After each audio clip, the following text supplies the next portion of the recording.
नमस्कार, योग गुरु धीरज चैनल में आप सभी साधकों का स्वागत है। प्राण से हम प्राणी कहलाएं और जहां प्राण की कमी होगी वहां हैरानी शुरू हो जाएगी, यानी बीमारी शुरू हो जाएगी। हमारे साथ योगी भरत जी हैं। आप परिचित भी होंगे कि कैसे ये व्यक्ति कभी कोलाइटिस पीड़ित थे, 10-15 बार टॉयलेट जाते थे। इनकी वीडियो ऑलरेडी जारी है, उसको आप देख सकते हैं, जिसको डिस्क्रिप्शन में दिया गया है कि कैसे एक बीमारी से बेहतरी की तरफ गए, स्वस्थ हुए और आप स्वास्थ्य बांट भी रहे हैं वशिष्ठ योगाश्रम के बैनर तले। अब आज हम उसी टॉपिक पे बात करने जा रहे हैं कि नाभि एक महत्वपूर्ण स्थल है। योग शास्त्र कहता है कि 72,000 नाड़ियां नाभि से जुड़ी रहती है, वहां से प्राण का केंद्रीकरण होता है, जिससे सब यानी स्टोर हाउस है प्राण का, वहां से प्राण ले लेके पहुंचाया जाता है। प्राण को अगर अंग्रेजी भाषा में समझें कि वाइटल एनर्जी फोर्स यानी सूक्ष्म ऊर्जा केंद्र। रावण के बारे में आपने सुना होगा कि रावण की सारी शक्ति उसके नाभि में केंद्रित थी। ऐसा नहीं कि सिर्फ रावण की, हम आप सभी की शक्तियां नाभि में केंद्रित है। उस नाभि शक्ति में प्राण का संचारण कैसा हो, इसी के लिए योगाभ्यास है।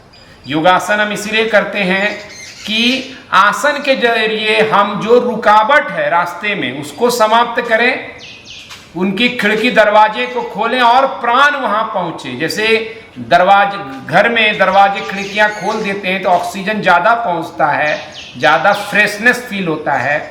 उसी तरह ऑलरेडी हम प्राण तो है, लेकिन ज़्यादा पहुँचे कैसे? आसन बहाना है, प्राण पहुँचाना है। तो आज अगर हम प्राण को ज़्यादा भर लें नाभि में, तो मुझे विश्वास है कि पेट आंत से रिलेटेड जो बीमारी है, जैसा इनके ऊपर अनुसंधान प्रयोग किया गया, उसको मिटाया जा सकता है। और कब्ज की समस्या है, गैस की समस्या है, एसिडिटी है, यानी जो भी पेट आंत से रिलेटेड रोग है, उन सब को सामना किया जा सकता है। हम समझेंगे कुछ आसनों के जरिए ही। योगी भरत भी अपने अनुभव को साझा करेंगे। पूरे वीडियो को इत्मीनान से समझिए, देखिए और अपनाइए, क्योंकि भोजन को देखने से पेट नहीं भरता, बना के खाना पड़ता है। तो रोज मैट पे इस भोजन को तैयार कीजिए और आपका स्वास्थ्य तैयार हो जाएगा। तो सबसे पहले हम लोग करने जा रहे हैं, मकर आसन की स्थिति में आएंगे। मकर आसन में लेट जाएं। मकर आसन एक रेस्टिंग पोजीशन है। पूरे वीडियो को पूर्णता से देखेंगे तो पूरा कॉन्सेप्ट समझ आएगा। इसमें दोनों पाँव को बाहर की तरफ खोल दिए फैला के, हथेली इस तरह से विश्राम स्थिति में रहेगा, चिन्ह या मस्तक कुछ या गाल लगा करके लेटे रहेंगे। यहाँ से जो पहला आसन करने जा रहे हैं वो है विमान आसन। विमान आसन में पहली स्थिति देखेंगे, उसको मैं डिस्क्राइब करूँगा। पैर इतने ही दूरी पे खुला रहेगा, हाथ को सामने या बाजू में आप खोलें, चिन्ह को फिर मैट पे लगा दें। ये स्थिति रहेगी। आसन में आने से पहले हमें सांस लेना पड़ेगा, यानी आसन में जैसे ही जा रहे हैं सांस लेंगे, फिर नॉर्मल सांस कर देंगे। अब सांस लेते हुए धीरे धीरे आसन में आए, जितना कंफर्ट हो। हर व्यक्ति जरूरी नहीं कि भरत जी की तरह पूरे शरीर को उठा लेंगे, तो हमारे पास जितनी सुविधा हो हम उसी तरह करेंगे। आप पाँव को थोड़ा सा सीधा करेंगे, इंगेज करेंगे। तो ये स्थिति में आप देख रहे हैं कि सारा भार नाभि के ऊपर आ रहा है, यानी अब पाँव हमको ढो नहीं रहा है, हमें संतुलन नहीं दे रहा है, नाभि दे रहा है। नॉर्मल सांस लेंगे, जितनी देर सहजता से रह सकते हैं, रहने के बाद सांस छोड़ते हुए विश्राम की स्थिति जो है, यानी हमारा अपना मकर आसन में जाते हैं। इस आसन को डिस्क्राइब करता हूँ कि जैसे ही आप नाभि के ऊपर वेट रखते हुए केंद्र बना के अपने शरीर को ग्रेविटी के अगेंस्ट ले जाते हैं, तो क्या होता है? ब्रेन को यह महसूस होता है कि अब सारा सहारा पेट और नाभि के ऊपर रहने वाला है। तो क्या होगा कि ब्रेन उसी को शक्ति देगा जो सहारा देने वाला होता है। आप उसी को मदद करते हो, उसी को शक्ति देते हो। तो हम क्या करता है ब्रेन? उस तरफ प्राण का आवंटन बढ़ा देता है। तो नाभि की तरफ, पेट की तरफ, पैल्विक की तरफ। इसलिए पेट आंत के रोग, एसिडिटी, गैस, कब्ज सबका नाश होता है। यौन रोग में भी ये उतना ही कारगर है। अब दूसरा आसन करते हैं जिसमें नाभि की तरफ प्राण का स्पंदन बढ़े। दोनों पाँव को मिला देंगे। बहुत कारगर वीडियो है, कीजिएगा, रिजल्ट 100% है। हाथ को शलभ आसन के लिए अंदर ले जाएंगे।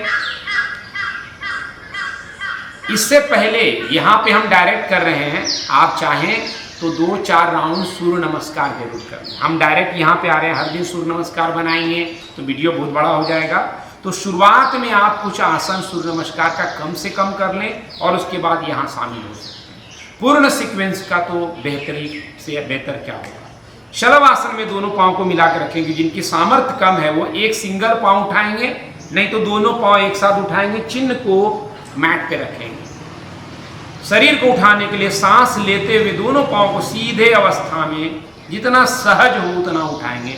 दोनों पाँव को ज्वाइंट रखें और सीधा रखें, थोड़ा सीधा करें। हाँ, तो आप देखेंगे इससे आपका लोअर बैक मजबूत होता है और फिर भार हमारा नाभि की तरफ आएगा। इसलिए आप इस आसन में ज़्यादा देर तक टिक नहीं पाएंगे। ये बहुत ही चैलेंजिंग है। आप जा करके 5 kg का लोहा उठा आते हैं जिम में, अपने आप को बहुत सामर्थ्यशाली समझते हैं। ऐसे लोग जरा ऐसे दोनों पाँव को उठा के दिखाएं। सांस छोड़ेंगे, धीरे से वापस आएंगे, हाथ को बाहर निकाल के मकर आसन में रेस्ट करेंगे। रेस्टिंग टाइम कितना होगा? जब तक आपका शरीर पूर्णता से शांत नहीं हो जाए, सांसें रिलैक्स नहीं हो जाए। जब शरीर उठेगा तो आप जैसे वापस आएंगे आपको लगेगा कि सांस की गति तेज होगी। ये बताता है कि सूर्य नाड़ी फिर बढ़ जाएगा, तो तुरंत हम रिलैक्स करें। तो यहाँ पर एक्शन और रिलैक्सेशन जो यानी सूर्य और चंद्र का संतुलन का कार्यक्रम है पूरा योग का।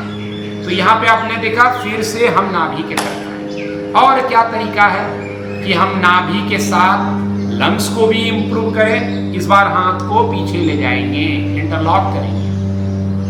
शलभ का ही प्रकार है। दोनों पांव के बीच में जितना हम भुजंगासन में गैप रखते हैं यानी हिप के बराबर, पांव की उंगलियां बाहर रखें। ध्यान रहे, वशिष्ठ योगाश्रम के अलावा कोई भी व्यक्ति जो YouTube पे सिस्टमैटिक तरीके से आपको आसन को ध्यान पूर्वक विधिवत तरीके से बताता हो तो आप जानिए। इसीलिए व्यर्थ में इधर उधर टाइम मत खपाइए, सही चैनल को पकड़िए जो आपके स्वास्थ्य को सही दिशा दे सके। अब यहाँ पर हम देखते हैं कि जीता जाता नमूना है आपके सामने ही भरत जी।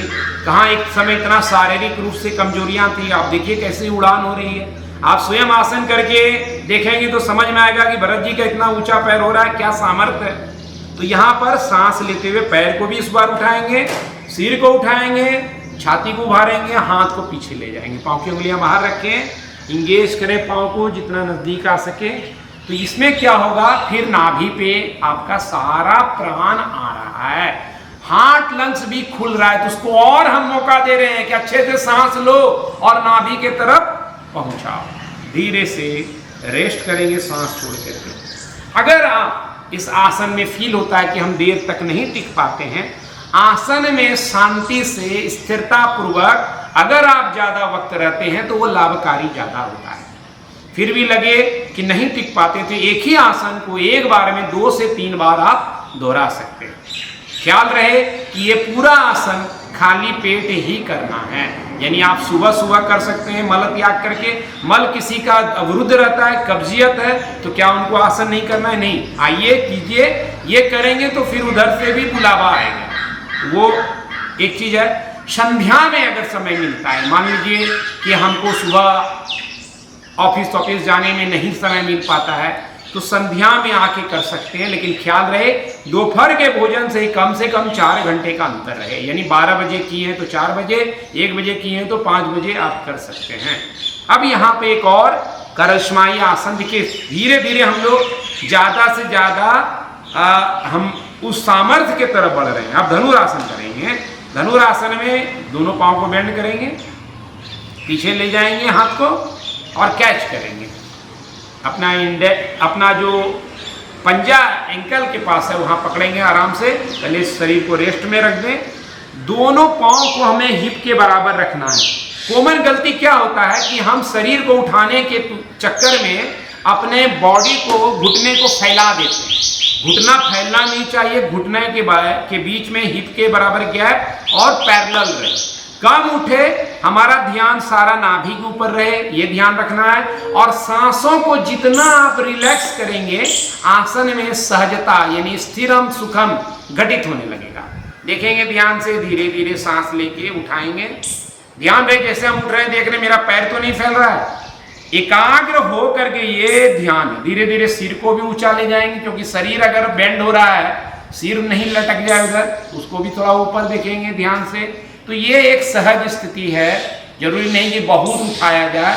आप देख रहे हैं नाभि के पास फिर वेट आ रहा है, सारा शरीर को किसने संभाला है? नाभि ने। और धनुरासन क्या कर रहा है? प्राण को, और ये प्राण का क्षेत्र है, ये समान वायु का क्षेत्र है, तो नाभि को एक्टिवेट करने का अर्थ क्या है कि हम समान वायु को आंदोलित कर रहे हैं। सांस छोड़ेंगे, धीरे से आएंगे, तो समान वायु हमारा जैसे एक्टिवेट होगा। कई वीडियो में मैंने बता रखा है पंच प्राण का महत्व, अलग अलग वायु का पूरा 1 घंटे का वीडियो भी है, आप देख सकते हैं योग अभ्यास क्रम में। उसमें कई तरह के अभ्यास का क्रम है, 1-1 घंटे का है, आसनों का है, प्राणायाम का है, रिलैक्सेशन का है। आप उसको नियमित रूप से शामिल कर सकते हैं।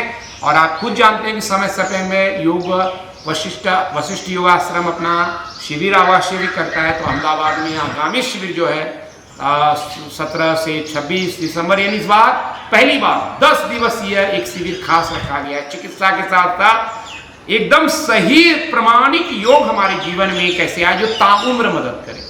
अब इस आसन के बाद थोड़ा काउंटर पोस्चर करेंगे अधोमुख श्वान आसन के लिए।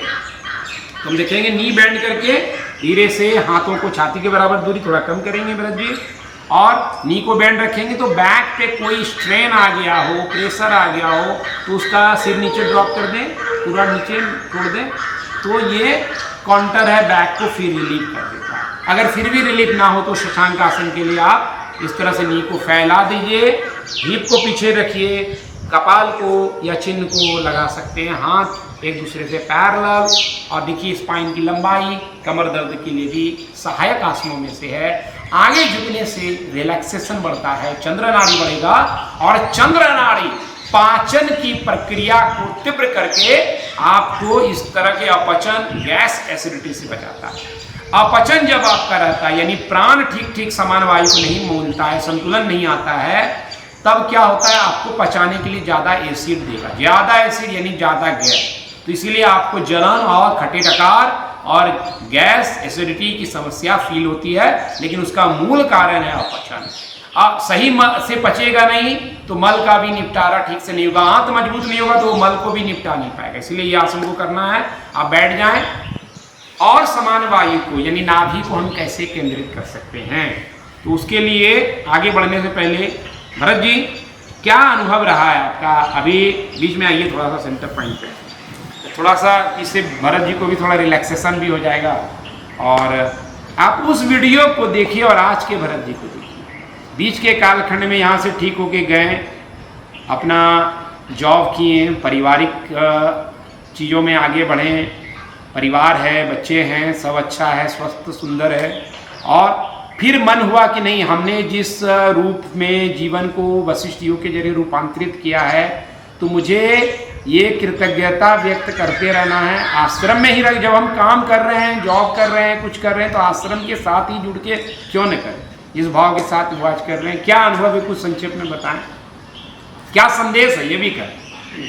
मेरा संदेश यही रहेगा कि मैंने योग को संपूर्णता में अपनाया है, और पहले थोड़ा अपनाया था तो थोड़ी खुशी हुई थी। जैसे जैसे योग हमारे जीवन में बढ़ते गया, मुझे खुशियाँ बढ़ती गई। अभी आसन का भी सीक्वेंस बढ़ रहा है, इसलिए थोड़ा सा संदेश लेके आगे बढ़ाएंगे। और योग को अपनाने में मुझे समय बहुत लगा, समझने में मुझे बहुत वक्त लग गया। मैं शुरुआत में कुछ फिजिकल ऐसा समझता था कि एक्सरसाइज है, शरीर को मोड़ लेना है, कुछ तान लेना है, कुछ खींच लेना है, उल्टा खड़ा हो जाना है। तो बाद में धीरे धीरे मुझे इसकी गहराई समझ में आई कि भाई पहले तो सांस है, मन भी है। मन का निग्रह मैं शुरुआत में नहीं कर पाता था, मेरा फोकस शरीर पर था। कैसे शरीर को कंट्रोल करते हुए मैंने मन को अधीन किया, और फिर सांस उसके अधीन, सांस पर नियंत्रण हो गया। और एक समय था कि मैं कभी सोचता भी नहीं था कि ईश्वर से मांगता था कुछ, हमको कुछ मत दीजिए, स्वस्थ कर दीजिए, ईश्वर मुझे स्वस्थ कर दीजिए, मुझे कुछ नहीं चाहिए। जब बीमार आप होते हैं तो आपके लिए बस यही लगता है कि दुनिया है, और स्वास्थ्य मिल जाए। और आज मेरे पास समग्रता है। कोई भी लोग मुझे पूछते भी हैं आश्रम में फ़ोन करके कि कैसे हैं आप, क्या समस्या बची है। हमने कहा मेरे पास कोई समस्या नहीं है, पेट की कोई समस्या नहीं है, बाकी भी कोई समस्या नहीं है। शिविर में भी लोग आते हैं तो देखते हैं कि शिविर में भोजन वगैरह का अलग अलग प्रबंध होता है। कई बार साधक आते हैं, अलग अलग तरह की मिठाइयाँ वगैरह चलाते हैं। इसी में सब तरह का चीज़ों का भोजन करते हैं। इसलिए यह आवश्यक नहीं कि लोग पूछते हैं हम बीमार हैं क्या नहीं खाना है। इससे उलट हमको इस इंजन को, इस सिस्टम को कैसे ठीक करना है कि हम सब खा सकें। आपको फ़ोन करके ये पूछना है कि गुरुजी हम बीमार हैं, हम सब कुछ खाना चाहते हैं जो भी स्वस्थकर है, हम इस सीमा को तोड़ना चाहते हैं। ये सवाल करना शुरू कीजिए बजाय कि हम क्या खाएं क्या नहीं खाएं।